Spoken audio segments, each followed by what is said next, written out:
Released in 1948, A Woman's Vengeance is a gripping psychological noir that explores obsession, manipulation, and the quiet dangers hidden behind polite society. Set within the refined world of English aristocracy, this story pulls us into a marriage poisoned by jealousy and control, where love becomes a weapon and trust becomes a liability. Rather than relying on action or spectacle, the film builds tension through atmosphere, dialogue, and the slow unraveling of its characters' true intentions.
You're here, are you?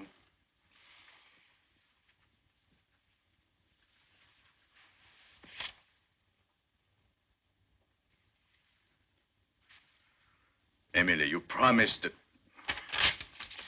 Now, clear out, will you? Don't be hard on him, Henry. You're the one who is hard on him. You treat your brother like an irresponsible half-wit, and then you're surprised that he behaves like one. Goodbye, Henry.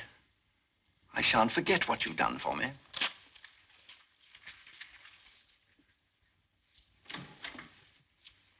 Oh, you're so unkind to him, and the poor boy's in such difficulties. Entirely through his own fault. I sometimes think he's the only person in the world who still cares for me. He was saying such sweet things to me before you came in.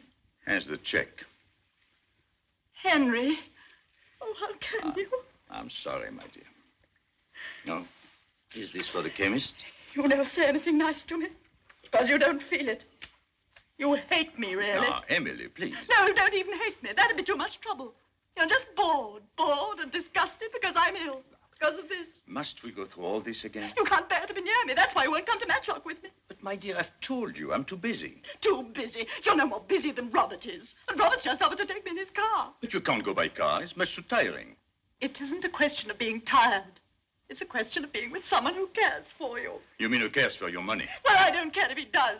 At least he doesn't wish I were dead, which is what you do. Emily, please. But it's sure you can't deny it. You do wish I were dead. Oh, I certainly shall if you go on much longer like this. Oh, I'm sorry. No, can't even listen. He's just said it in so many words. He wishes I were dead. Where are you going?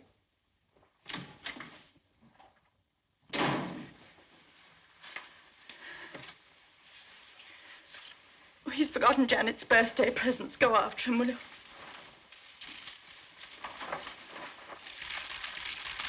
Bruce, the complete set and so beautifully bound. Hello, General. Look, Father. Oh, thank you, Henry. I'm so happy you like it. I can't make head or tail of it. Show me the thing Emily gave you. Isn't it lovely? They've spoiled me. I don't deserve You it. deserve everything you get. That's a fact, Maria. Spending your life looking after a wretched old crock like me. Father, please. Sacrificing herself when she ought to get married. I'm not worth it. I ought to be dead. Making everybody's life a burden. Now this girl of ours is going to leave us. Oh, don't worry about it, Father. It'll be all right. Very pretty. What news of Emily? That's what I came to talk to you about. Will you do us both a charity? and come to lunch with us tomorrow. I'd love to. But why is it a charity? Blessed are the peacemakers, and we are in need of a peacemaker. Oh. What's it all about? The usual thing. What, women? Father, please. In this case, it happens to have been something else. All right, take me out. It's time to go and feed the dogs. I began it, I'm afraid, by objecting to her brother. That made Emily object to me, violently. After which, we both lost our tempers. Utterly senseless, of course, but then such is life, unfortunately. It needn't be. No, I suppose not. If I were a little less impatient. And Emily could be more understanding. Then each of us would be somebody else and would live happily ever after. Meanwhile, you'd think that a woman who's been married for the best part of 20 years would come to share her husband's tastes, wouldn't you? Why, yes, of course. Well, the first time I showed Emily a modern painting, she said it made her feel sick. That was when we were engaged. Now, the last time I showed her one, which was about 3 days ago, it still made her feel sick. That's what you call intellectual companionship. Luckily, there is somebody who understands what I'm talking about. I'm thinking of the first time I saw a modern painting. When was that? When was that? Do you happen to remember a young woman who came back from India just before the war? Oh, yes. A very charming and beautiful young woman. That's neither here nor there. The point is that she was an ignorant little fool, and you were very kind to her. You opened a door, and there were all the things she'd only heard about. Painting, poetry, music. It was like a revelation, like a conversion. Dear Janet. I wish Emily could have a conversion, but I'm afraid it's not very likely. Well, I'll expect you tomorrow, then. You're not going already. Duty. Duty. Stern daughter of the voice of God. I have to drive to Windsor and get Emily's latest prescription made up. That's typical of you, Henry. You always joke about duty, but you go on doing it. Do I? Well, I must confess I hadn't noticed it. I must say goodbye. Where's your car? At the gate. I'll come with you. No, no, no. You'll do no such thing. I wouldn't dream of it. À demain. Sourire mystérieux. What's that for? For your thoughts. They're worth more than that. All right. I'll give you 6 pence when you come for lunch tomorrow. Is that a bargain? Goodbye.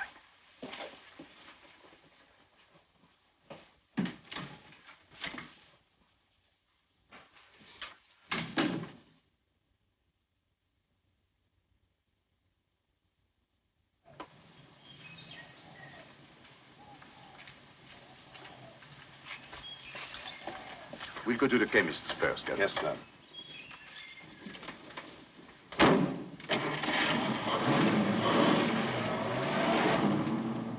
Why have you been so long? Couldn't help it, darling. I had to give Janet her presents. It's her birthday. She must be awfully old, isn't she? From your point of view, she practically has 1 foot in the grave. Now, from my point of view, she's a handsome young woman of 35. As a matter of fact, she used to be really beautiful 10 years ago. I suppose you flirted with her? Of course I did. Do you still flirt with her? Only in the most spiritual way. Henry, I sometimes hate you. Luckily, you have your own inimitable way of showing it. I know you don't really love me, but I don't care. I can love you enough for two. If I didn't love you, I think you were horrible. Same to you, my sweet, and many of them. Couldn't we have dinner together? I can't. I'm dining home tonight. At home? But that doesn't count. Oh, I see. My wife is to be abolished, so I can take you out to dinner. Charming child. I think you're horrid. Good, then. I shan't have to ask you tomorrow night. Henry, do you mean it?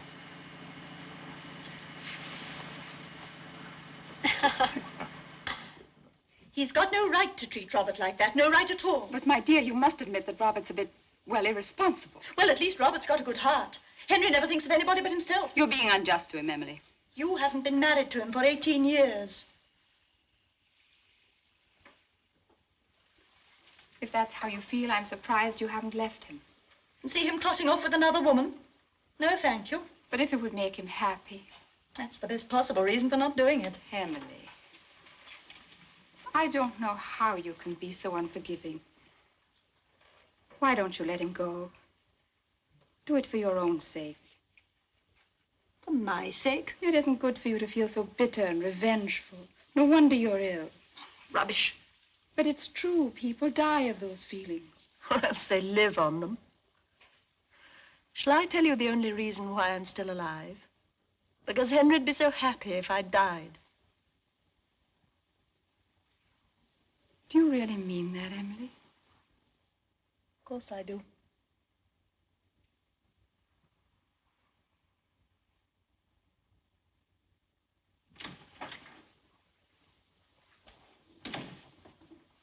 You're early, aren't you? It's my afternoon out. And by the way, you don't mind if I'm a little bit late getting back this evening, do you? My sister's giving a party. Peas. I'm so bored with peas. Oh, well, I'll see if Cook has something else instead. Wait, nurse. Emily, you're having lunch with us. No, I won't see him. Nonsense. He'll say he's sorry and you'll forgive and forget, and then we'll have a nice little party to celebrate. Oh, all right. Send Maisie in to help me to dress. And I'll go and tell Henry.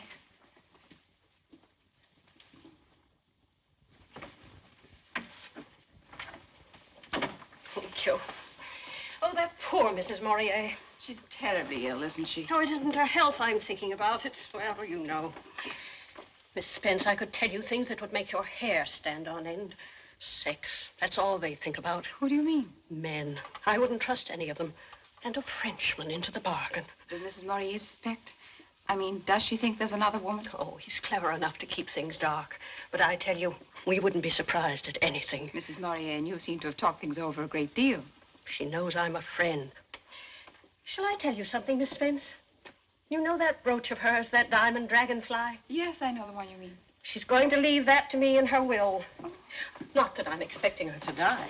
Though, of course, it might easily happen with a heart in that condition. Hello, Henry. Well, what news? Peace or war? Peace. Oh, thank goodness. Even if it's only an armistice. Oh, come with me. I want to show you something. Oh, a Modigliani. You haven't bought it, have you? Couldn't afford it, but couldn't resist it. What an astonishing piece of work. Yes, and to think that this idiot went and died at 37, when he might have gone on painting this sort of thing. I've got no patience with people who die young. Make a note of it, Janet. You're invited to lunch on my 80th birthday. Are you sure you won't be bored with me by then? No. I'll still be wondering what's going on behind that mysterious little smile of yours. What is going on, by the way? You want to answer? Where is that? Sixpence. Now you have to tell.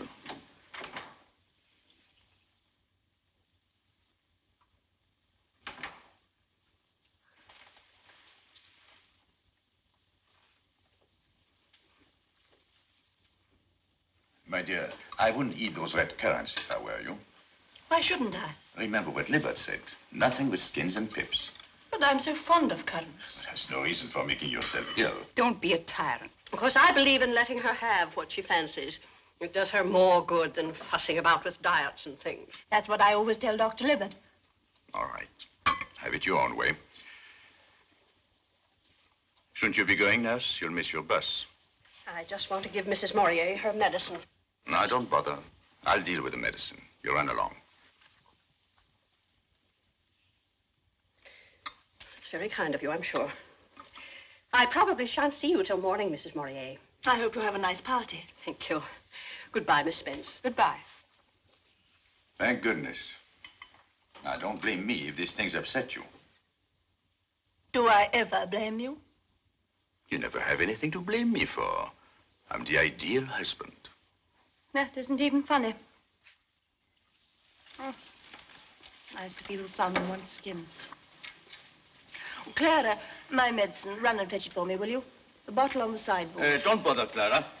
I've got to go and get my cigar. Very good, sir.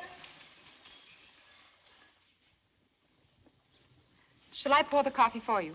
Please, dear.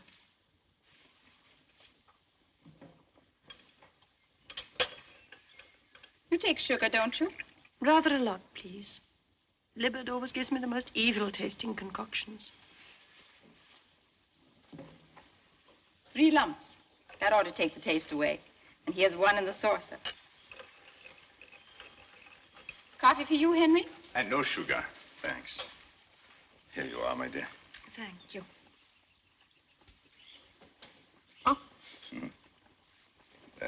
Oh, too revolting. Quick, my coffee. Thank you, Janet.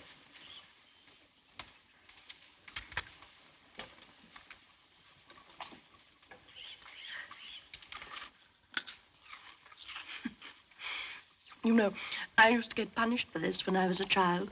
Nothing to what I used to get for doing this. But now, happily, one can commit all the misdemeanors with perfect impunity. Goodness, it's hot. Would you like me to move your chair into the shade, dear? No, thank you. I think I'll go indoors and have a little nap. These first warm days are very trying. Sleep well, my dear. Oh, by the way, I shan't be in for dinner tonight. Where are you going? Old Mr. Johnson wants to discuss the new aviation company he's interested in. You know how I hate to be alone in the house. My last evening at home, what's more. Oh, I'm sorry, my dear. I didn't think that you would feel sentimental about it. Will you be very late? No, of course not. Not later than 10:30. On the dot. Oh, good evening, Mr. Lester. Good evening. Has anybody been asking for me? I'll inquire at the desk, sir. Good. Bring me a dry martini while they're about it. Very good, sir.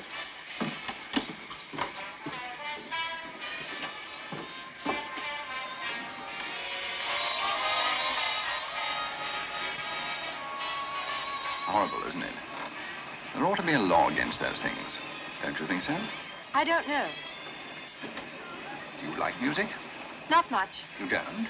Oh, that's bad. Nothing for you at the desk, sir. You brought only 1. You can easily fetch a second. No, thank you. Thanks. Teetotaler as well as a music hater. Added to all this, you appear to be practically dumb. Now, there's a good deal to be said for dumb women in every sense of that ambiguous word. In the first place... Hello. Sorry I'm late. I'm so glad you've come. There's a man here who's been bothering me. What? No, Henry. Your eyes do not deceive you. It is indeed your irresponsible and half-witted brother-in-law.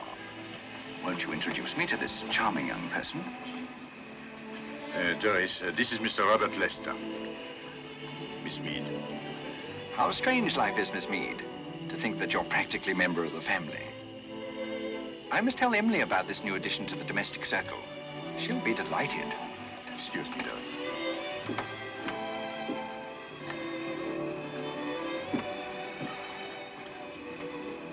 All right.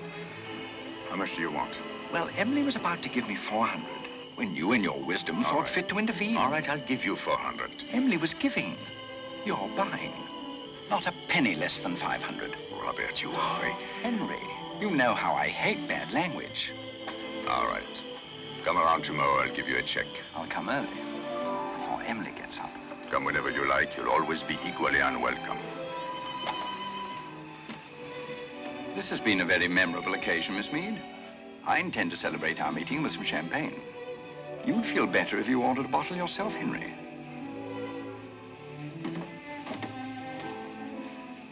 Is he really your brother-in-law, Henry? Yes, I don't want to do anything that's wrong.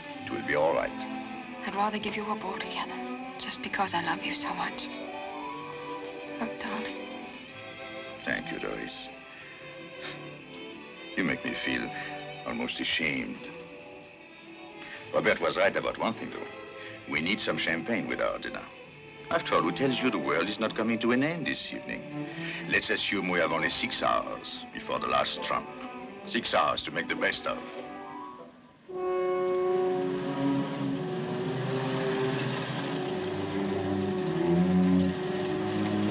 Good night, McNabb.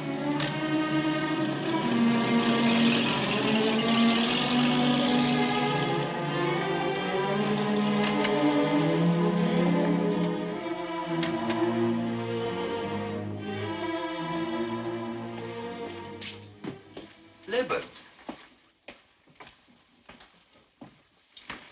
Is my wife ill? They tried to reach you at Mr. Johnson's, but there was no news of you there. Oh, no, I was detained. I had a breakdown. Your wife kept asking for you. I'll go up to her at once. I'm afraid it's too late. Too late? Oh, yes, I suppose she's asleep. Mrs. Morier passed away about 4 hours ago.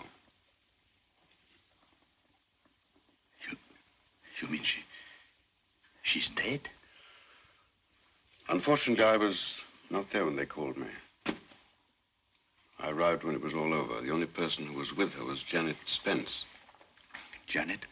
Yes, the servant sent for her. There was a violent attack of nausea in the late afternoon, and that is what knocked out the heart. She must have eaten something that disagreed with her. At lunch? I suppose so. Oh, excuse me. I saw the lights and I wondered if there could be...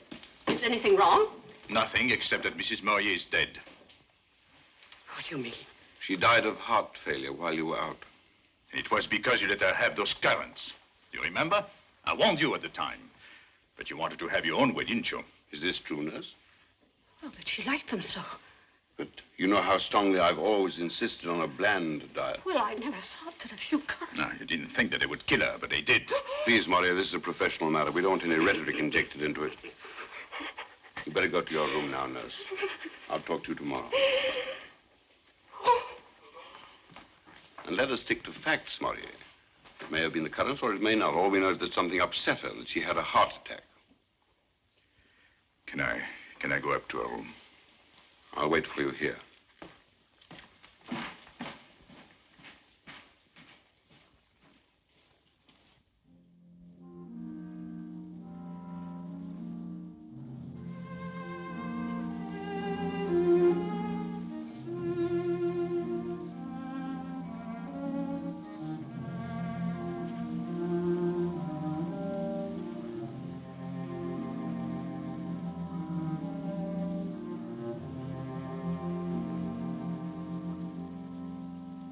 I've been nursing for 20 years, and this is the first time anyone's ever had anything against me. You mustn't take it so hard. Oh, he's trying to ruin me, Miss Janet. I'll never get another job. Nonsense. I couldn't wish for a better nurse for my father. That's very kind of you, Miss Spence. Did you know our nurse is leaving? Yes, I had heard.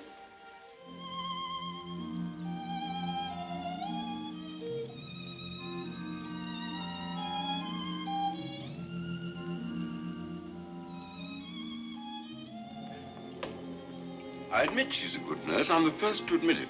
But Nurse Braddock had no business to go against my instructions. I think I can tell you the reason. She wanted to spite Henry. To spite him? What for? She didn't like him, that's all. Just because he belongs to the male sex, I suppose. Some of them get like that.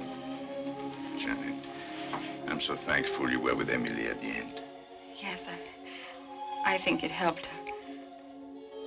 Henry, try not to feel too bitterly about that poor nurse. She didn't mean any harm. I know. Hell is paved with good intentions. She'll be out of the house tomorrow.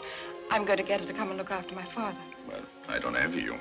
I think it's a good idea. I can keep in touch with her and rub in the lesson from time to time. Tell me about poor Emily. Did she suffer much?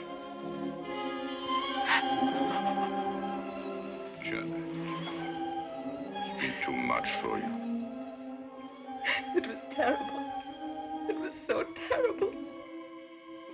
I've never seen anyone die before. I didn't realize. I'm sorry, Henry.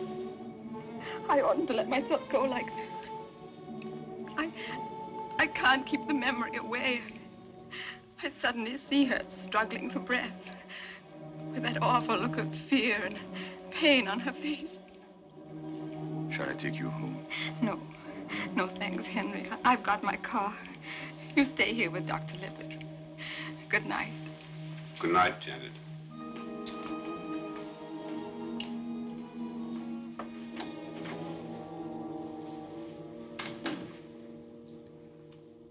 There's nothing to say, of course. Just platitudes that don't mean anything. One talks in one universe, one dies and suffers in another. I found that out when Margaret died. You two were very close, weren't you? We were married nearly 30 years.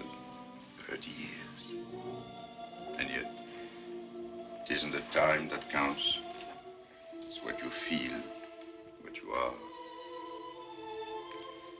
Remember Emily as she was then? Margaret used to say she looked like the princess in a fairy tale. Shall I tell you where I was this evening? It seems sufficiently obvious. Suppose you think I'm pretty contemptible, don't you? I never thought of that.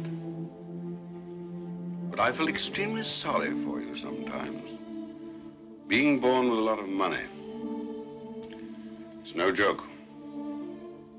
Heaven knows it's dreary work having to earn a living, but at least it gives a certain purpose and direction to one's life. Whereas a rich man, a man without a job or a family to support, he can afford to live discontinuously, if you see what I mean. Without any purpose but his own tastes and appetites. In other words, he can afford not to be a real human being. Do you think I'm capable of changing? At this moment, yes. But it's easy to be heroic at times of crisis. What's difficult is to behave even moderately well at ordinary times. The question is, how much will you want to change a month from now? Am I as weak as all that? I simply don't know. Wouldn't surprise me if you were. Wouldn't surprise me if you weren't. At 56, I've stopped being surprised at anything. Well, I must go to bed. I've got a heavy day tomorrow.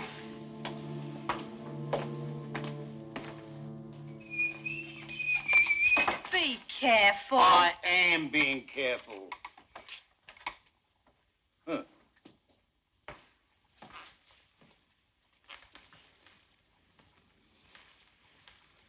It's a speaking likeness. I'd recognize it a mile off. Oh, I'll give you such a smack in the face for that. Good afternoon, miss. What is going on? Where's Mr. Murray? Didn't you know, miss? He's gone. He's gone to Cornwall. How very odd. He didn't say anything to me about it. He only made up his mind yesterday. All of a sudden. Clara, he says to me, I need a change. So I says to him... Did you say would he be back? No, but we're having the whole house repainted. You know how long that takes. And anyhow, Cook and Maisie and me have got 3 weeks off from tomorrow. Lucky beggars. Wish I could have 3 weeks off. Come on, Jenny.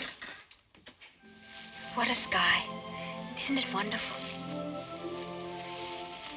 But you're not looking at it. No, I'm not.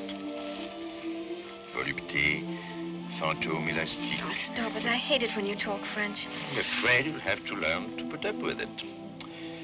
For better, for worse, in English and in French. Till death do us part. Darling, how much do you love me? How much? Let's see. I would say about 17 times as much as I love English cooking. No, this isn't a joke. You're perfectly right. English cooking is a tragedy. That's why we're starting for Paris tomorrow. Paris? Do you mean it? Unfortunately, I've got to pick up some papers on the way up to London. You mean at your house? Good. Then I'll have a chance of seeing what it looks like. No, you won't. You're going to wait for me at your Aunt Nellie's. But, darling... I don't want anybody I know to see us together. Not until we're back from abroad. You know as well as I do how they talk. But the servants are away. You told me so yourself. I know, but the house is full of painters. Not on a Saturday afternoon. And tomorrow is Saturday. Please let me come and have a peep at it, please. All right. Thank you, darling. Don't thank me. Thank yourself. Ce que femme veut, Dieu le veut. Woman's will, heaven's will.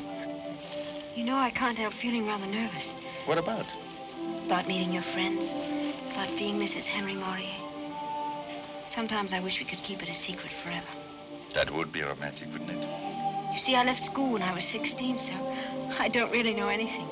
And look at the sort of people you go out to dinner with. Judges and admirals, authors, and then me in the middle of them. What do you expect me to do? Don't do anything. Just be. That's good enough. But after all, I'll have to say something. What on earth shall I say? Well, ask them what they think about the Einstein theory. Henry, you're a beast. You might at least pretend to talk to me seriously. After all, you've talked seriously to other women. Which other women? Miss Spence, for example. You're serious with her, aren't you? Oh, am I not? That's precisely why I married you. Not her, which shows that there is something more in marriage than an ability to make polite conversation.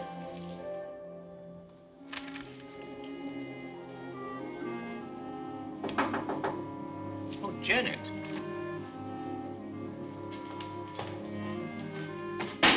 Lost these painters.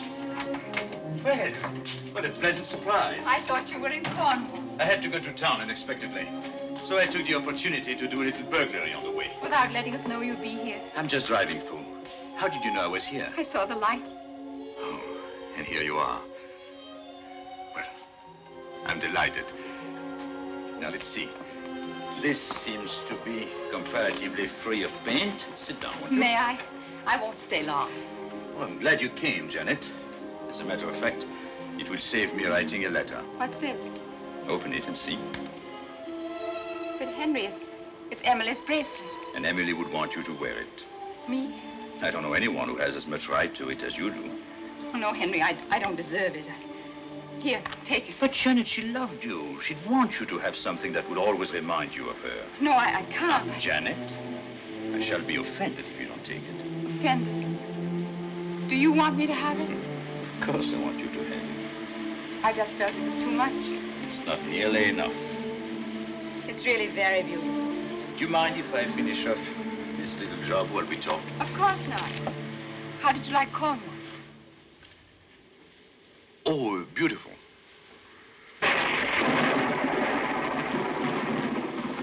I love thunderstorms, don't you?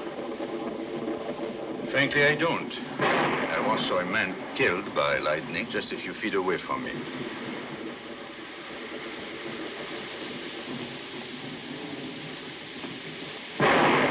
Goodness, this is like the overture from William Tell.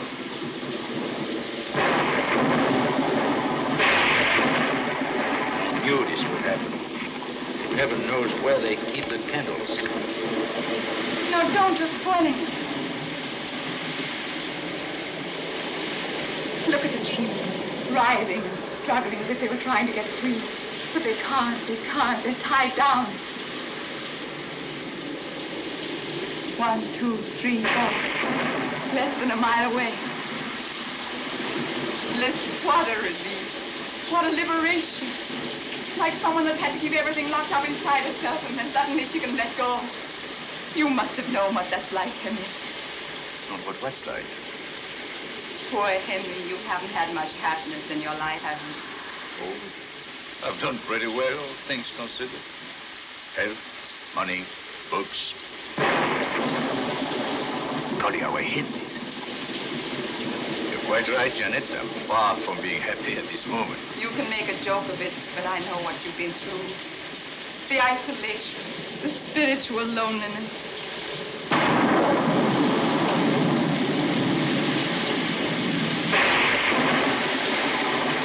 Right overhead. It's wonderful. It's like passion. Now, Janet. You've been reading too many novels. Passion. You know what I mean. Loving so much or hating so much that at last it breaks out in spite of yourself. Like lightning, like a thunderbolt, like the wind and the rain. Then woe to the man who comes out without his umbrella. You know, that always makes me think of Benjamin Franklin. Sending his ridiculous little kite into the middle of an electrical convulsion. Heaven knows why he wasn't killed. He certainly asked for it. Henry, we're free now. We needn't pretend any longer. I don't quite understand. I tried to hide it. But you must always have known, just as I've always known about you. About me? Of course. I knew what you felt. And I knew you'd never admit it out of a sense of honor and duty. I respected you for that, even though I suffered from it.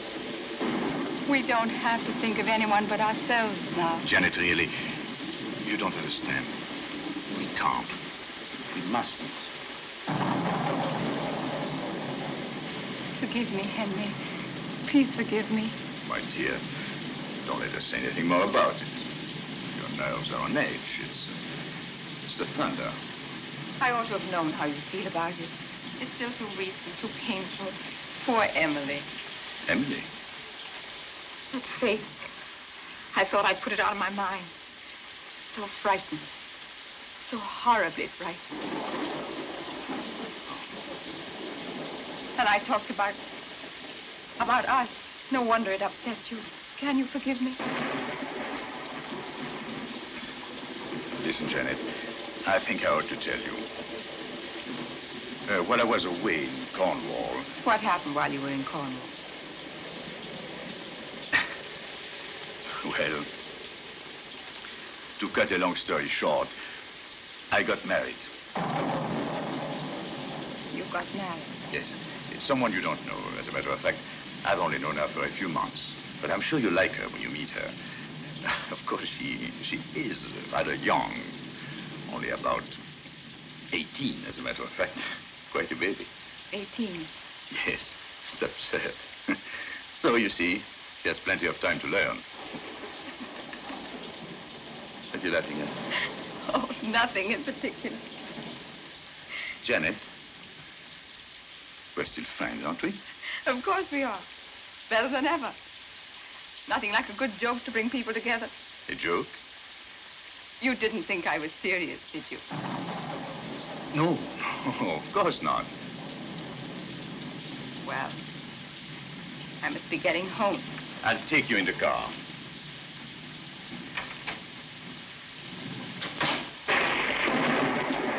You should see the roads. I almost had to swim back from Aunt Nellie's. Oh. Doris, this is Miss Spence. You've often heard me talk about her. How do you do? How do you do, Mrs. Maurier? You know, it sounds too ridiculous for an old woman like me to be calling you that. Do you mind if I call you Doris? I'd love it. And you must call me Janet. Yes, Miss Spence. I mean Janet. Isn't she adorable? Well, I'll get my coat.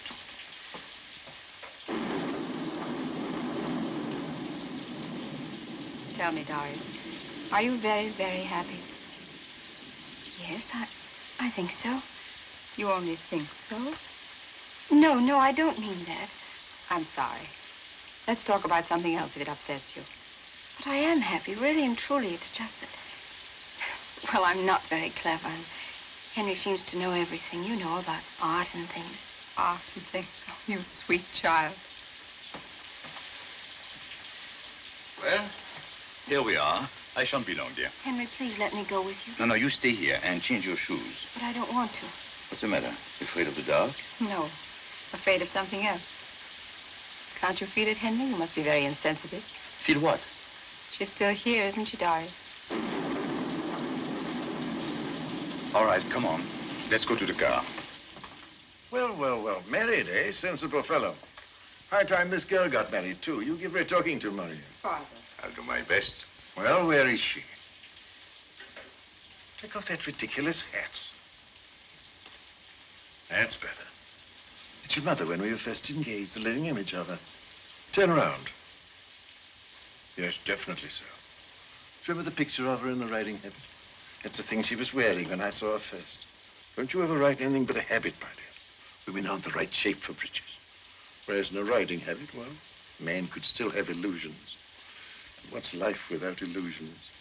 Nasty, solitary, brutish, and short. Women's legs are shorter even than life. Let's see you without that hideous mackintosh.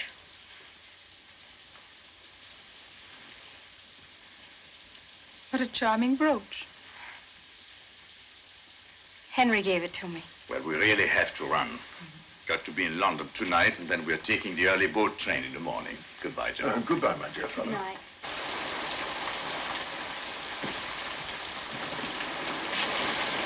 Good night, honey. Good night. Good night.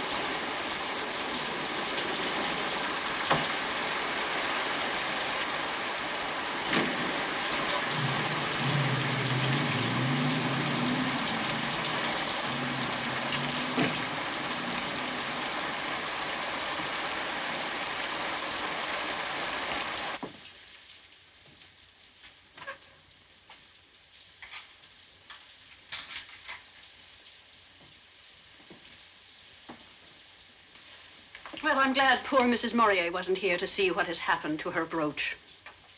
Your brooch, really? I was a fool to think I'd ever get it. You don't get diamonds for friendship. He told me he'd known the girl for several months. That means that even while poor Emily was alive. Pigs, that's what they are, every one of them. I tell you, they've got no shame, no decent feelings. And now, when she's scarcely cold in her grave... Must have been a great relief to him. You mean when she died? Seeing that he wanted to marry the girl. Who tells you he didn't have to marry her? I'd be ready to bet on it. And it was lucky for him when poor Emily died when she did. Just at the right time. Just at the right time. Miss Spence, you don't suppose... Suppose what? Why wouldn't he let me give her her medicine? Well, you're not suggesting... But that's ridiculous. That stuff he brought back from the chemist's. What stuff? Stuff for killing weeds. I happened to look at the label. I know what was in it. So that's why he made all that fuss about those red currants, just to give himself an alibi. You're not serious, are you? I certainly am. You're mad. It's unthinkable. After all, I've known him for years. You've known A, Mr. Morier, the one who talks so nicely about pictures and all that sort of thing. But you've never known the one who can't keep his hands off girls. He'd do anything, I tell you, anything. Listen, why did it happen on the day I was out? What difference did that make? What difference? I've seen these cases. I'd have recognized the symptoms immediately. So what does he do? Chooses a day when he knows I won't be back until late. Till it's all over, in fact. And then he goes out himself, on the tiles most likely, with that girl of his. No, he wouldn't do that. Oh, yes, he would. And when he comes home, he turns on me and says I killed her with those red currants. Currants, indeed. After all, Dr. Libber thought it might have been the currants. Yes, and why? Because the other one keeps harping on it. And so I have to take the blame. I'm the scapegoat. I'm the one to be crucified. Well, I tell you, I'm not going to put up with it any longer. And I'm not thinking only of myself. It's a matter of principle. I want to see justice done. I want the whole world to know the truth. You talk as though you knew it yourself.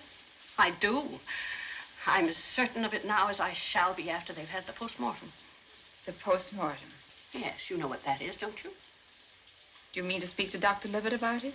Dr. Libbert? No, of course not. He wouldn't want to admit he'd made a mistake. No. I know who to go to. I know what I have to do.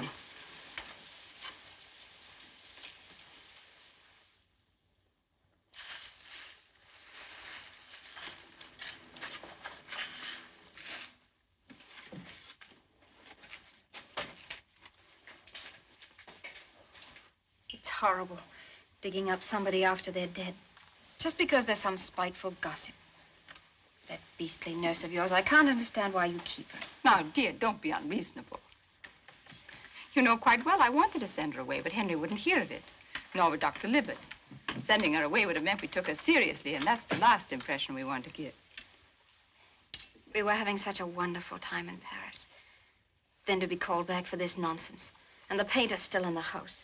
The horrible smell everywhere. Darling, how dreadfully unkind of me. I quite forgot to ask you how you've been. Is everything going as it should? Well, I still feel sick in the morning, if that's what you mean. And Libbert is pleased with you, is he? He seems to be. It must be a strange, wonderful feeling. You mean to be going to have a baby? If you ask my opinion, I think it's awful. Well, it'll be all right when the baby's actually there, but right now, I tell you, I'd rather have the measles again. At least it doesn't last so long. Will you nurse the baby yourself? I don't know. I hadn't thought about it. I would if I had one. I wouldn't feel it were really mine if I didn't. When do you expect Henry? He ought to be back pretty soon. How was he when he went off this morning? Rather worried, I suppose. No, he was too angry to be worried. Makes him furious the way they're treating him. Then you do not agree with Dr. Libbard's diagnosis as to the cause of death? Yes and no. I am of the opinion that Dr. Libbard was perfectly correct in stating that death was due to heart failure. Where I differ from him is in regard to the cause. And what was the cause, in your opinion, Dr. Dawson? Arsenic, sir. But that's impossible. No interruptions, please. You'll be given an opportunity of speaking later on, Mr. Morier. Please go on, Dr. Dawson. The organs were removed and examined. Both Ranch's and Marsh's tests were used. and the presence of poison in considerable quantities was clearly established. Were the quantities sufficient to constitute a fatal dose? Unquestionably. Do you know Mr. Moray by sight? Yes, sir. Do you think you could give him this note? It's rather important. All right, sir. I'll manage somehow. Thank you. Oh, much obliged, sir. It was one of your duties, was it not, to bring Mrs. Murray's medicine to her after meals? It was. Did you bring it to her after lunch on the day that she died? No, I did not. I'll wait till she's finished, sir. Then when the next one's called, I'll slip in and give it to him. Take the testament in your right hand. Will you repeat the oath? I swear by Almighty God that the evidence I shall give the court shall be the truth, the whole truth, and nothing but the truth. So help me God. So I took the coffee things out into the garden and put them down on the table. And what then? Mrs. Moray says to me, "My medicine, Clara, run in and fetch it." And did you go? No, sir. Why not? Because Mr. Moray says, "Don't bother, Clara. I've got to go in and get a cigar anyway." Thank you. You may step down. Return until 2:30. The court will adjourn until 2:30 tomorrow afternoon. Henry Upperton is first introduced as the devoted husband of an older, wealthy woman. When she dies, under seemingly natural circumstances, Henry soon remarries, this time to Janet, a much younger woman. Their marriage appears stable and respectful, and Henry is consistently shown as kind, attentive, and protective toward Janet.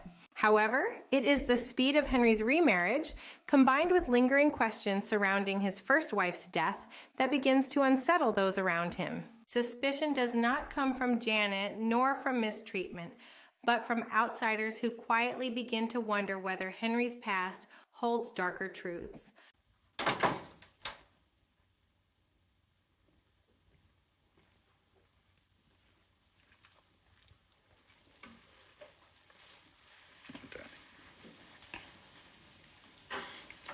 It's too terrible.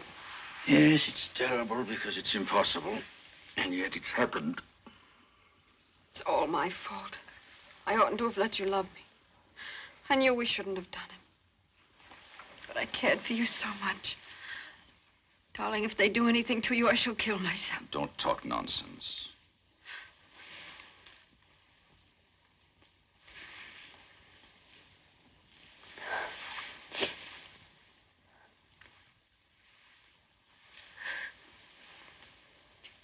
Why did you do it, Henry? Why did you do it?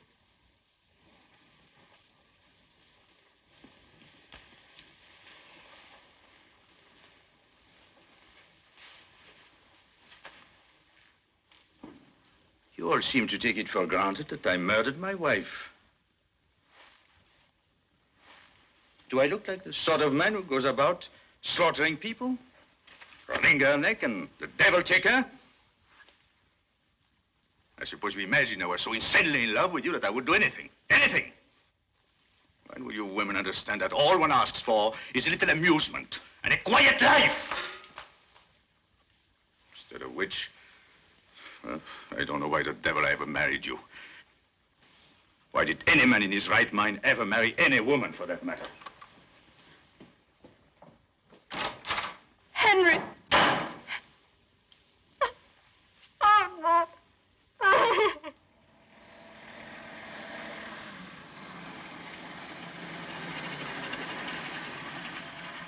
Moray! Libbard! I've just been sent for to your house. What for? Your maid told me over the phone that your wife had taken poison. Taken poison?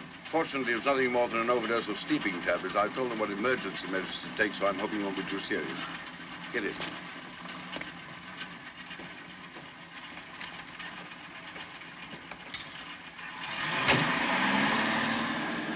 Is it the result of what happened at the inquest? Yes. Yes, that and other things. I got angry because she took it for granted that that I was responsible for what happened to Emily. I said a lot of things I shouldn't have said. I see. Libbard, do you think I did it? No, I don't. Then how did it happen? One of them tries to kill herself. Perhaps the other succeeded. But why? Why? Ask yourself, Maurier. If you were a woman, would you have been very happy as Mrs. Henry Maurier?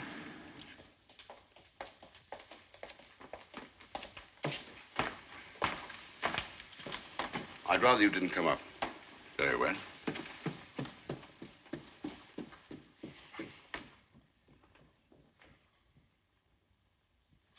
Well, that's that, young woman. 2 days in bed and you can do what you want.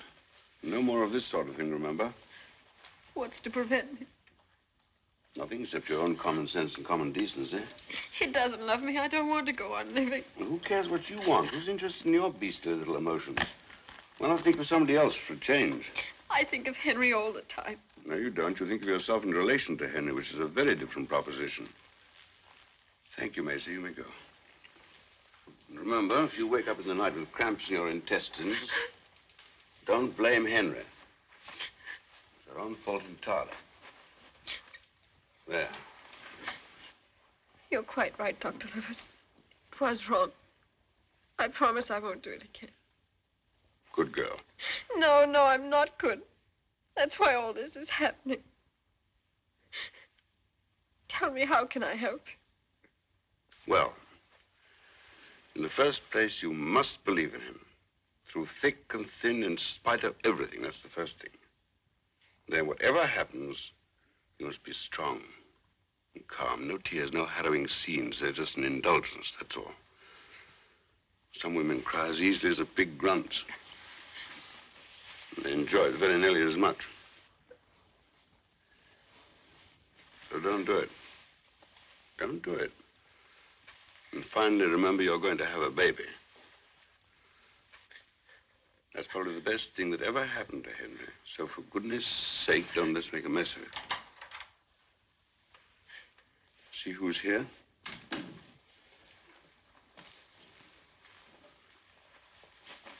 She's all right. Flourishing. And there isn't going to be any more of this sort of nonsense, is there, Doris? I'm so thankful you got here in time. Yes, but it would have been better if there hadn't been any need for me to come. Bye, Doris. Bye, Henry. Doctor. Thank you.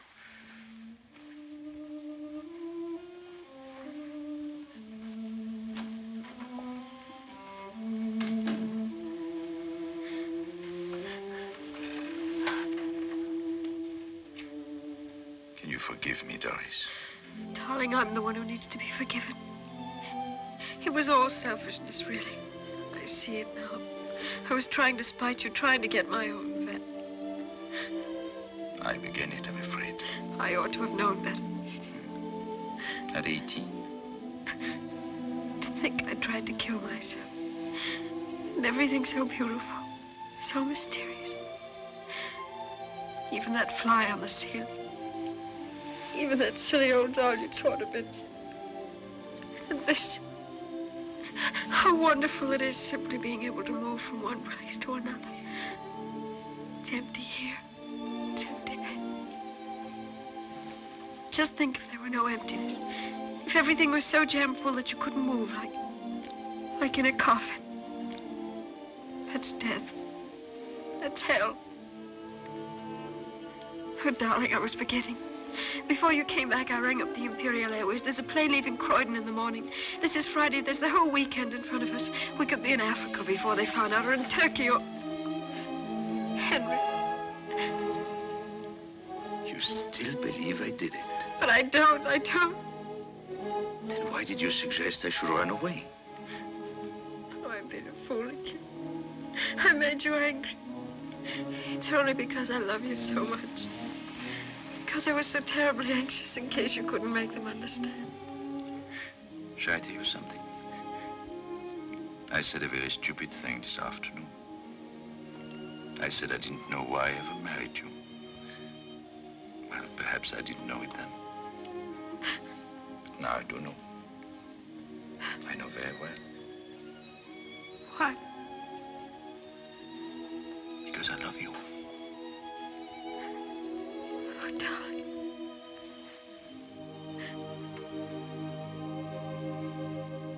When the medicine was brought from the house, Who poured it out? Nobody did. It was brought out in a wine glass. In a what? In a wine glass. Oh, I see. Mr. Murray poured it out in the house. Yes. Could you see him pour it out? Not from where I was sitting. But of course, knowing Mr. Moyer as I do, I feel absolutely... Thank you.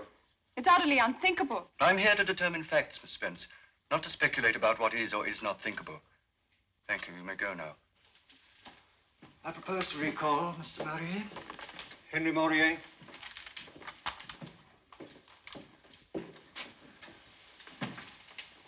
We now come to a rather painful subject. Tell me, were you acquainted with the present Mrs. Maurier before the death of your first wife? With all respect, sir, I fail to see what bearing this question can have upon the present inquiry. You will please allow me to conduct the proceedings in my court in my own way. Will you please answer the question, Mr. Murray? I had been acquainted with her for about 4 months, I think. Mrs. Murray's maid has testified that after lunch you offered to go and fetch your wife's medicine. Is that the case? Yes. Did you bring it back, the medicine, in the bottle? No, I poured out 2 tablespoonfuls into a wine glass. And I swear to God I added nothing. Please, please. I'm sorry, but I must protest. You will kindly confine yourself to answering my questions, Mr. Murray. Was anyone with you in the room when you poured out the medicine? No. Clerk, you have the ledger there. Will you please show it to this witness? On the 4th line from the top, do you recognize your signature? I do. Messrs. Fillmore's records show that on the day before Mrs. Murray died, you purchased a tin of weed killer. Is that the case? Yes.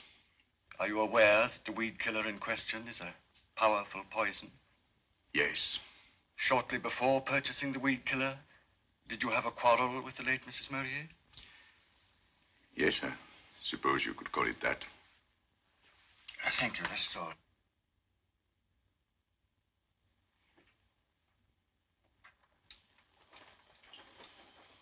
Well, here we are. Sure you won't change your mind and come with us? No. And to start by feeding the dogs. Does you good to be with dogs for a change. Takes your mind off your troubles. Wouldn't mind being a dog myself. Comfortable kennel, free meals, unlimited access to the females of the species, and when you're old, they shoot you. No wheelchairs, no torture, no blasted nurses. One bang and it's over. Put on your things and come with us. Do. No, Father, I'd rather not. It would help you to sleep if you took some exercise. Please. A good brisk walk, that's what you need, dear. And then 5 minutes of deep breathing. I'm a great believer in deep breathing. That and abdominal massage. Up the ascending colon, across and then down, up, across and then down 40 or 50 times. I used to do it for poor Mrs. Maurier every single day. Poor thing, poor thing. Well, she'll sleep easier in her grave after this.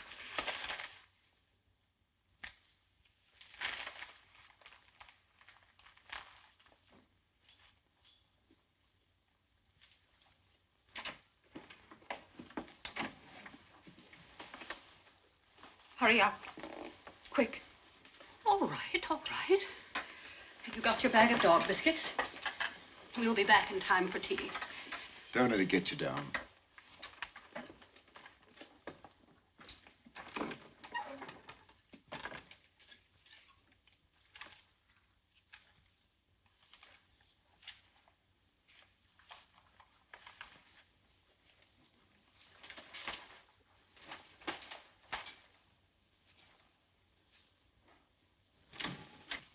Dr. Libbard, miss. Show him in.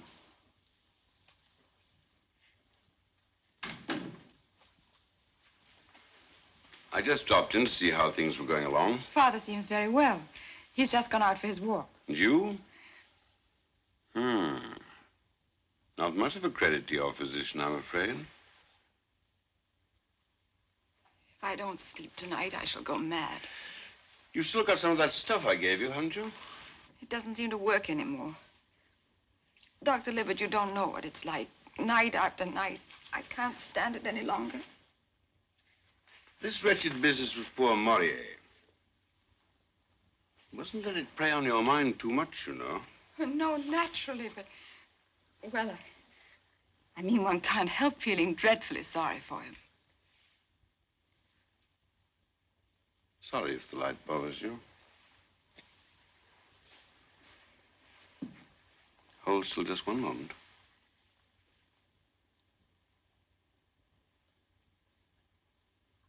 Mm-hmm.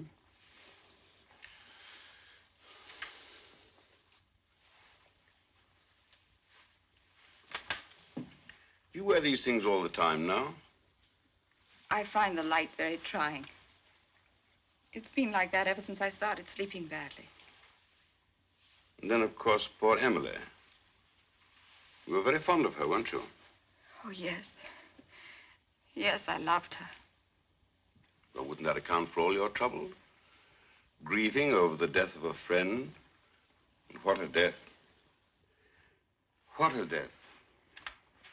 Suicide at the best, murder at the worst. And remember, Macbeth hath murdered sleep. Murdered it for a lot of other people as well as himself.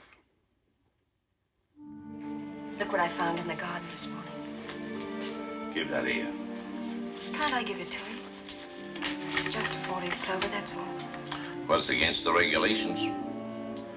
But I don't see any harm in it.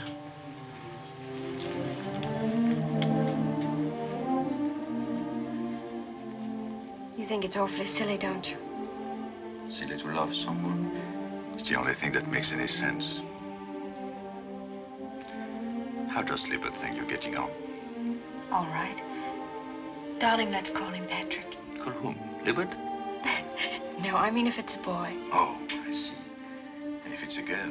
Well, what about Belinda?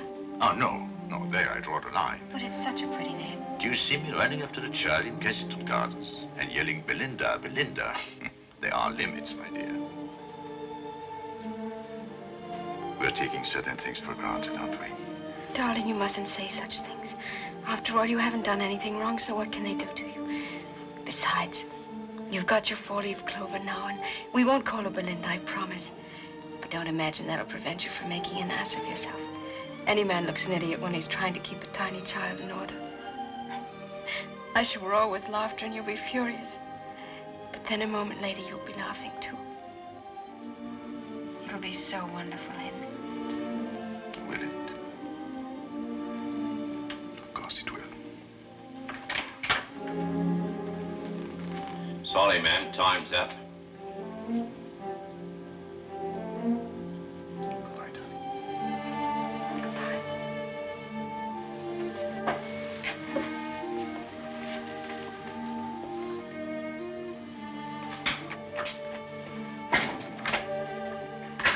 Come on.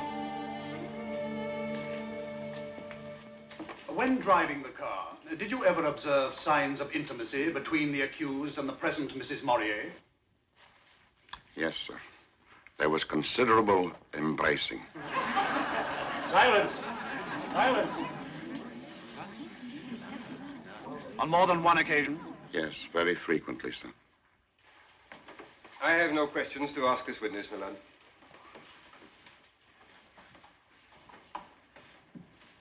Caroline Braddock. Caroline Braddock.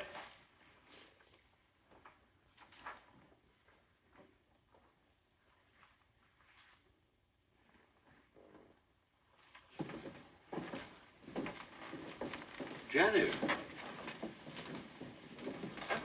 Sorry if I frightened you. Have they called you again? No, I've been sitting in court with Doris. Do you think... I mean, how is everything going? Not too well, I'm afraid. You mean for Henry? Yes. They're all coming home to roost, every one of the follies he ever committed, and goodness knows there were enough of them. Do you remember in the gospel, men and women who were possessed by devils? I sometimes wonder if that isn't the only plausible explanation of some of the things we do. Things that we know are against our own interests, things that are obviously wrong and idiotic and suicidal. And yet we do them. Or is it somebody else inside us that makes us do them? If it's somebody else, then we wouldn't be responsible, would we? I think I'd better get back.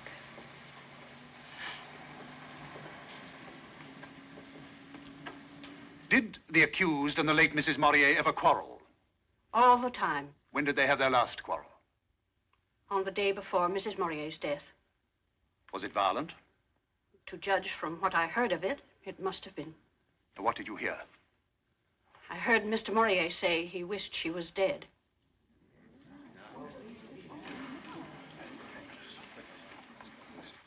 The day before she died, of poisoning, remember, the deceased wrote as follows. Robert, darling, herewith the check Henry tried to prevent you from having. He was horrible to me after you were gone. He said he wished I was dead. I can't see you tomorrow, but come the day after and we'll decide definitely about the journey. Ever your affectionate Emily. Now, did you see your sister again after you received this letter? No, I didn't. She wrote it on Tuesday afternoon. I got it on Wednesday morning. And on Wednesday evening, she died. When she was taken ill that night, the servant sent for you. Is that correct? Yes. Did you see Mrs. Maurier alive that night? Yes, I was with her till the end. Was she unconscious at the time you came? No, she was fully conscious. Then she was able to speak? Yes, she was able to speak. Did she say anything about poison? No. No, she didn't seem to realize she'd been poisoned. Nothing to indicate that the poison was self-administered? No. Nothing. Now, what are the motives for the crime? There were two of them. Among the lowest and most contemptible of all human passions. Lust and avarice. His wife is rich. She has made a will in his favor. Her life is heavily insured. And now to the lure of money is added the compulsion of another, even stronger passion. When his wife falls sick, what does this man do? Does he sit beside her bed to comfort her? Does he devote himself to alleviating her sufferings? No. He wanders abroad in search of low and criminal distractions. He finds a young and innocent girl. He flatters and cajoles her. He dazzles her with the display of his wealth and fascinates her by his knowledge of the world. True, he denies the fact of his adultery, but nevertheless, he cannot deny the fact of his infatuation. The unhappy invalid at home is unaware of what has happened, and yet how terrible for her are the consequences of that infatuation.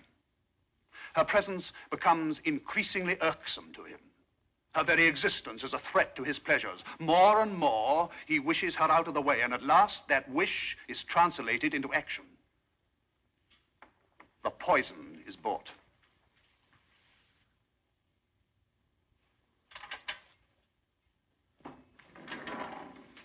Here, you've been transferred to Wandsworth. Wandsworth? But that's where... But you can't. There's the appeal. You'll hear about that in plenty of time. Hold out your hands.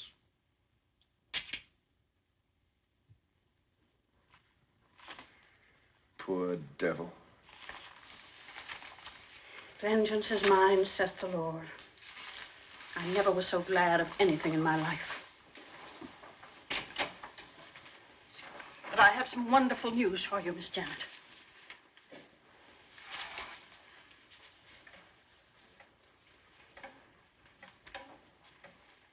Friday the 24th. Aren't you pleased? You'd better go, Nurse Barrett. Oh, very well, but I thought you'd be pleased after all when a criminal gets his deserts. That's enough.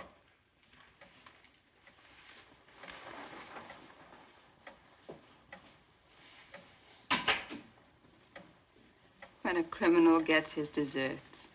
But is he a criminal? I still don't believe it. I didn't believe it either, but now, after everything they brought out at the trial, one must believe it. Must one? I've just been reading a very interesting book. It's an analysis of well-known cases of people who were condemned for crimes they never committed. But they proved it. They proved it in these other cases, too. Sometimes it was a matter of deliberate false witness. Sometimes it was nothing more than circumstantial evidence. It piled up. It all pointed in one direction. The conclusion was obvious and inevitable. And yet that conclusion was wrong. After all, the case is closed now. It can never be reopened, never. So what's the good of talking about it? It's just silly. I don't want to discuss it anymore. They proved it at the trial, and that's that. Not to my satisfaction. I just can't believe that Maria was responsible. Then who was? What about Emily herself? Suicide? No, Emily would never have committed suicide. Yet she often complained that she was tired of life. I never heard her say that, never. Neither did Nurse Braddock, if I remember correctly. I must say I was very surprised when she said that at the trial. I don't know what she said, and I don't care. Maria cared, carried a great deal of weight with the jury. Somebody who had been with Emily day and night for the best part of 2 years, and she never heard a whisper of suicide. Yet suicide was the main line of defense.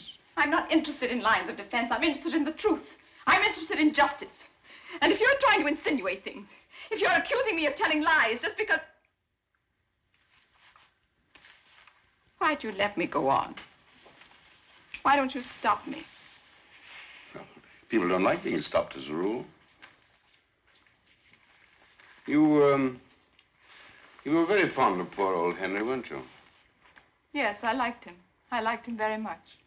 Emily used to say that if she died, you and Henry ought to get married. Married? Him and me? That's monstrous. How dare you? I'm only repeating what Emily said. Talking about me as if I were one of those women of his. One of those... It's disgusting and it's contemptible. I'm sorry, Dr. Libbert. Don't apologize to me. I'm not the one who's got insomnia. What do you mean? Getting all worked up about Henry's taste in women. It doesn't help you to sleep, you know. You don't imagine I spend my time thinking about that, do you? Well, you were thinking about it just now quite loudly. Do you ever think about poor Emily? Of course I do. After all, she was my best friend. And when you do sleep, do you ever dream about her? Those are the dreams that make me wake up. I suppose you dream of her as she was when she was dying. Yes. And sometimes I see her sitting out there in the garden. Just as she was drinking that coffee.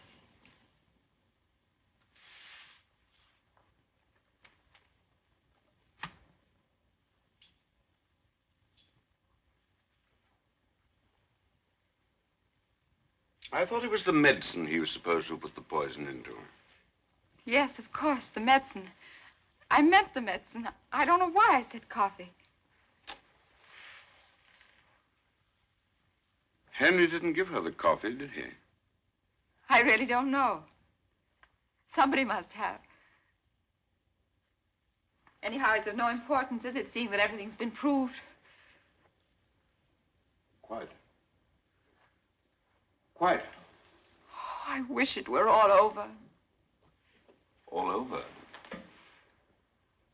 You seem to think this business is like something in the movies. Or in a novel. You seem to think it has an ending, at 8 o'clock next Friday week, to be precise. I don't know what you're driving at. I'm driving at some way to make you sleep.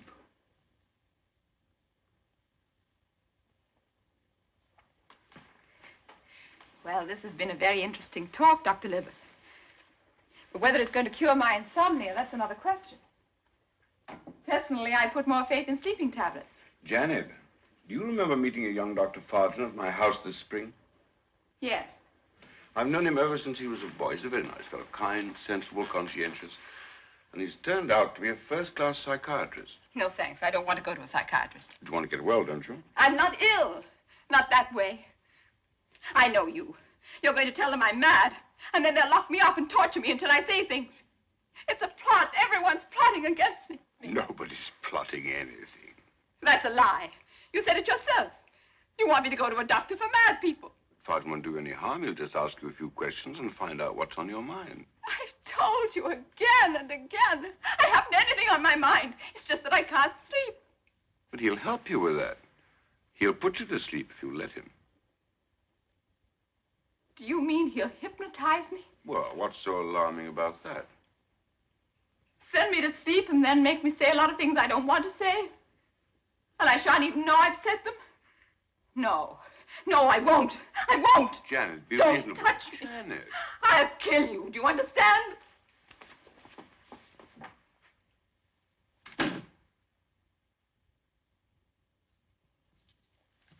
Miss Spence to see you, Maurier.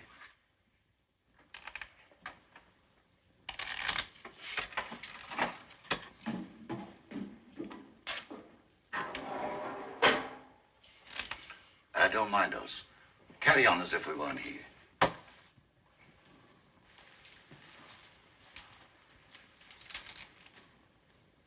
It's difficult to believe that you are quite real. Nothing is quite real anymore. That clock. When one thinks about time, draining away like blood from a wound, and you can't stop it. It just goes on quietly flowing until there isn't anymore. And then you're dead. Was it 3:30? Yes, that was 3:30. 4 and 12 makes 16 and 24. 40 hours. A little more than 40 hours. It's like being at the edge of a huge black pit and something is pushing you from behind. Perhaps it would be more bearable if it made some kind of sense. If at least one could believe that there is such thing as justice. There is. Janet, I didn't do it. I swear by all that is sacred. Sacred? What is sacred? Do you remember that night? That night when there was a thunderstorm. You talked about Benjamin Franklin, you know, sending up his little kite to attract the lightning. A sort of scientific, practical joke. Well, sometimes the joke comes off. Sometimes the lightning comes down the string and then, well, people get killed. Get killed? And whose fault is it they get killed? The fault of the lightning? Or the fault of the little man who thought it would be such fun to play tricks with it? I don't understand what you mean. Well, don't try. Just imagine a little group of boys at school. What does your father do? Oh, he's a barrister. And yours? He's an engineer. And yours? My father's dead. He died before I was born. He died in a place called Wandsworth Prison. Annette, don't. Did I ever ask for mercy? Did you ever think of showing it? Never. I never said anything when you amused yourself at my expense. Janet, I didn't do that. What else were you doing all those years? Beckoning me on, calling me to you. And then at last, when I came to you, you hit me across the face and then ran off to have a good laugh with that filthy little beast. How dare you say that? Yes, how dare I? Do what you like, but never say. That's shocking, that's disgusting. How old was she, Henry, when she first started doing these things? 18? 17? Slobbering and pouring, and you call it love. Love! Filth, that's what it was. And you threw the filth in my face and then roared with laughter.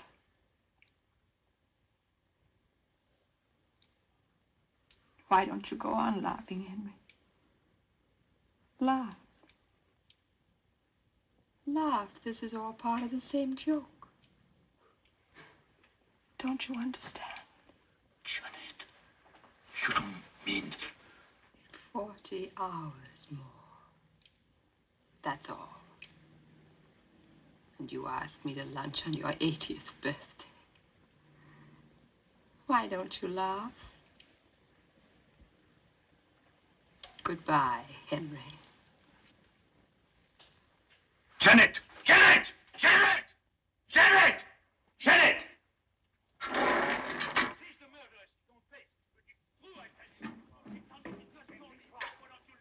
She was the one. She did it. Keep quiet. But she told me. She confessed. Janet! Janet! Janet! But she's the murderer. She told me. But it's true. I swear. She's let me go. Yeah, that's better now. Sit down. Tell her to come back. Make her say it again in front of witnesses. Keep quiet. Let me go. Let me go. Let me...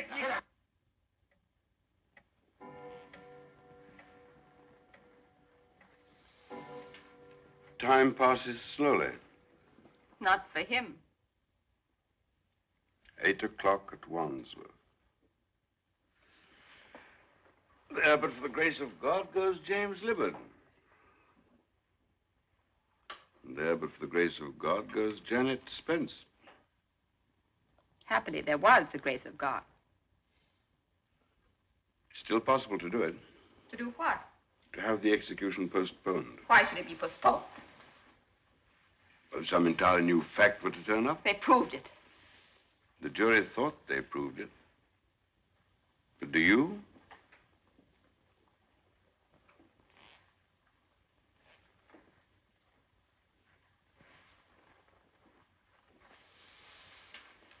Of course, you know the basic reason why poor Emily was so dreadfully unhappy.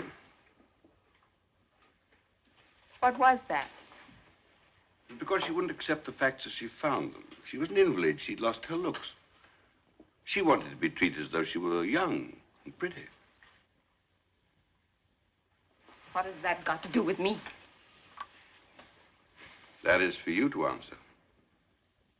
I'm only pointing out that it's possible to come to terms even with the most terrible facts.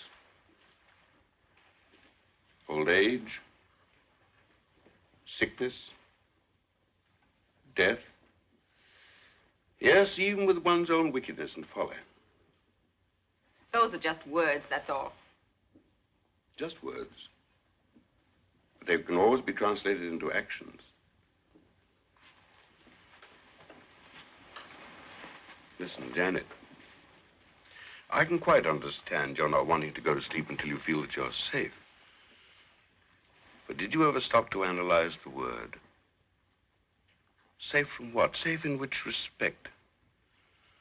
One can shut the door against one danger and be wide open to another. Look at yourself. You want to be safe from death. But at what price? At the price of feeling guilty. At the price of being driven mad by the sense of guilt. And what then? In your madness, won't you try to do away with yourself? But then again, that's death. You run away from death. And what do you run into? Death. Madness and death. But if you don't run away, if you face the facts, if you accept your destiny, there's something like a certainty that you will escape madness. A very good chance of escaping death. Well, I'll think about it. I'm terribly thirsty. Would you like a drink? Yes, that's a good idea. I'll get one for you.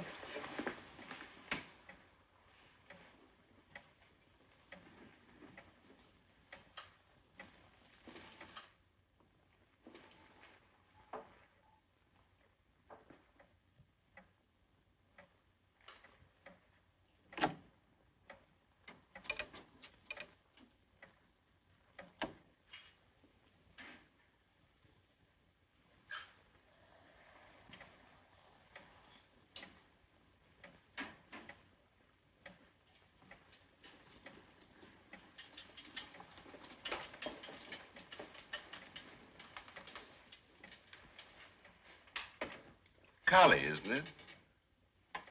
The great mother. And precisely because she's a mother, she's also the goddess of destruction. If you give life, you also give death. Inevitably. I must say they had a pretty realistic view of the world, these old Hindus. Oh, I beg your pardon. I'm really most awfully sorry. I don't think it'll harm the carpet, do you? Just a little fizzy water and a spot of alcohol. Do I get another? Let me do it for you. No, let me.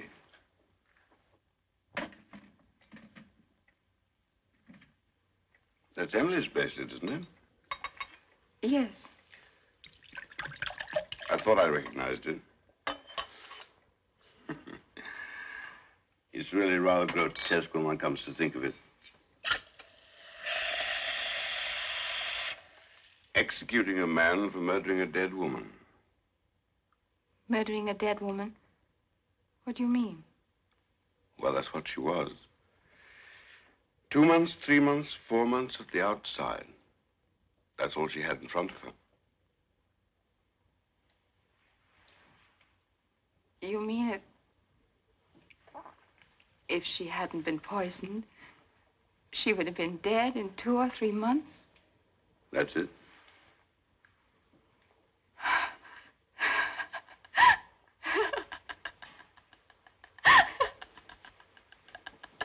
What are you laughing at? I don't know. Nothing.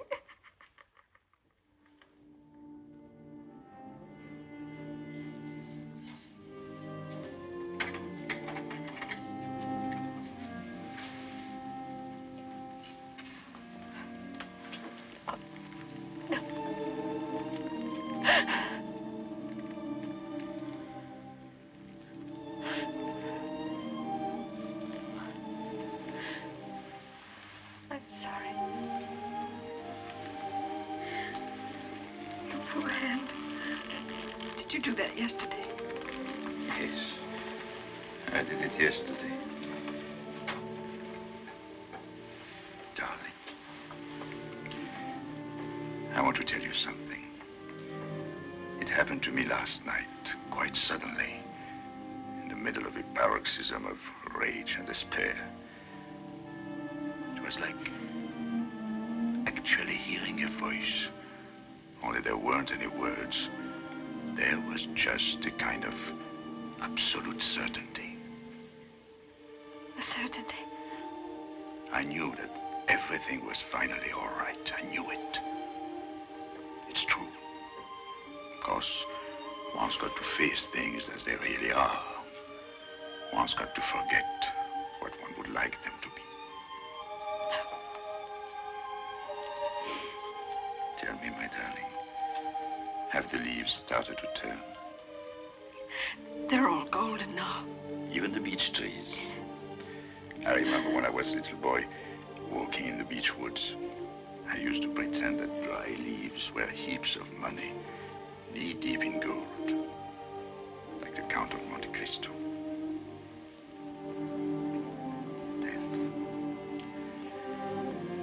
Death. You know, if you accept it, it's all right. But if you refuse to accept it, then you go mad. But I can't accept it. I can't. Shall I tell you what was hardest? Accepting the fact that I shouldn't ever see you again.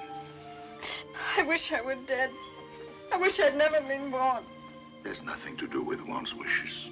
After all, we did not ask to be born, but we've got to put up with life. Even if we don't like it, even if we can't understand it. And mind you, we can never understand it while we are actually living it. Life has to be lived forward, but it can only be understood backwards. So, there it is. That's what I suddenly understood. And meanwhile, what was I doing? The exact opposite of what had to be done. Knocking my hands to pieces, driving myself mad, raving against the injustice of the thing. But it is unjust. From the outside, yes, from other people's point of view. But you know, if you accept the injustice that's been done to you, if you say to yourself, well, this is what has happened, and I put up with it, I actually will it. Well, if you can do this, then in some strange, mysterious way, the nightmare makes a kind of sense. I know it's difficult to explain, but it's true. Oh, before I forget, I want you to promise me something. Don't see too much of Janet. Don't let her have anything to do with the baby. But Darling, she's always been so sweet to me. I know she has. But all the same, will you promise? I promise. I could tell you all the reasons, but it would take too long. Besides, what's the point? Let the dead bury their dead. Why bother about the past? I'm glad you didn't come to see me yesterday. Why? Yesterday, I should almost have hated you. Hated me? Yes, hated you for being free, for having all your life in front of you, whereas I was here. A few hours. You love me, don't you? And I love you, Doris. And love casts out fear. Of course, it also works the other way around. Fear casts out love. Yesterday, there was nothing but fear. But today...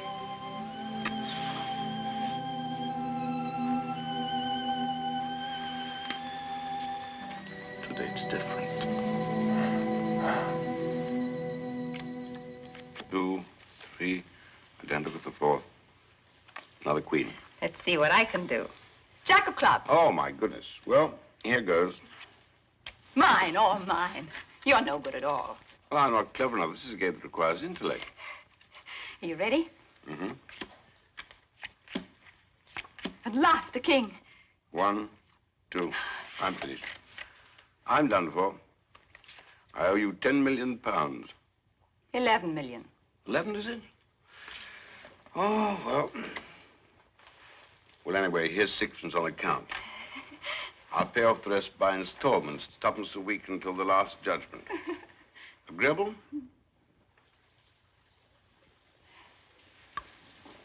It's raining. I like rain.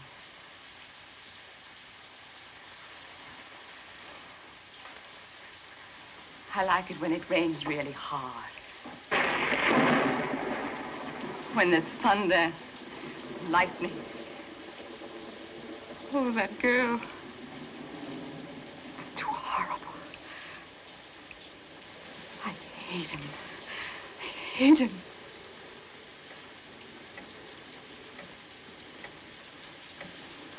Do you know what the time is? Only 2 minutes. 2 minutes. That's all. Then you will be safe.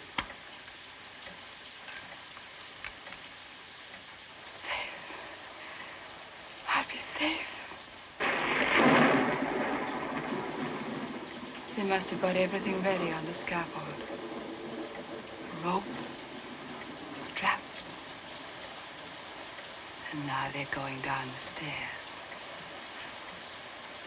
There's the governor of the prison, the chaplain. They're walking along the corridor. It isn't far, just a few steps. They're at the door. Someone puts a key in the lock and turns it. The door opens and there he is. There he is.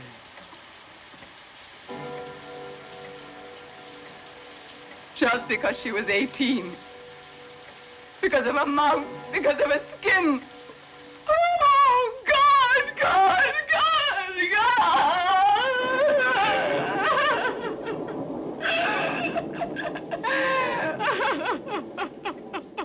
It's all over. No need to worry. You're asleep now. Hold still. This won't hurt. Quite still.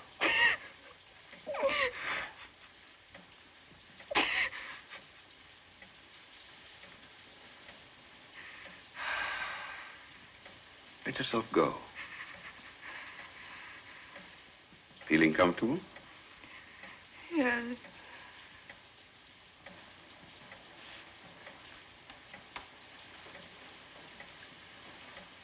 Feel quite safe now, don't you? Safe. Yes, absolutely safe.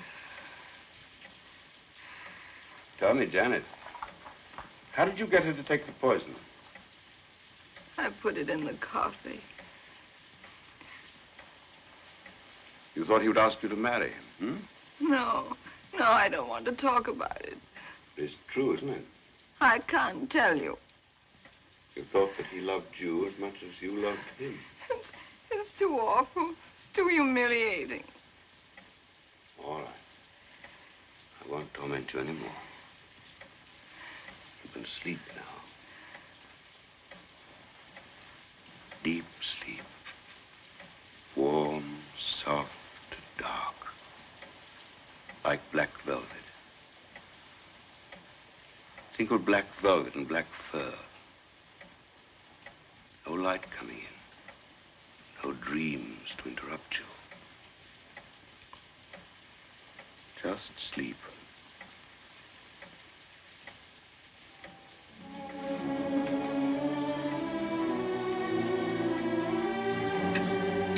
Hello. Give me toll, please. The Battersea 6160.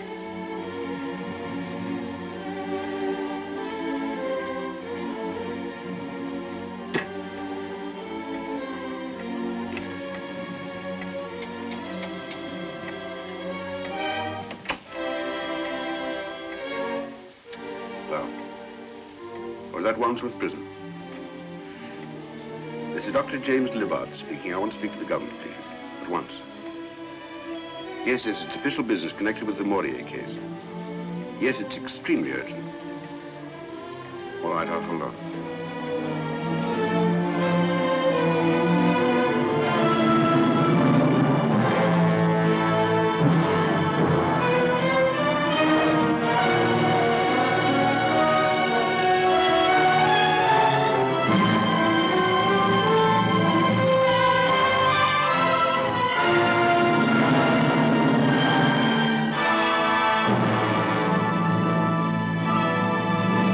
A Woman's Vengeance stands as a powerful example of film noir's psychological depth, showing that danger doesn't always come with raised voices or drawn weapons. Sometimes it arrives quietly, dressed in civility, patience, and calculated restraint. The film leaves viewers reflecting on power, autonomy, and the emotional cost of control within relationships. Even decades later, its themes remain hauntingly relevant, reminding us that revenge is rarely sudden and never simple.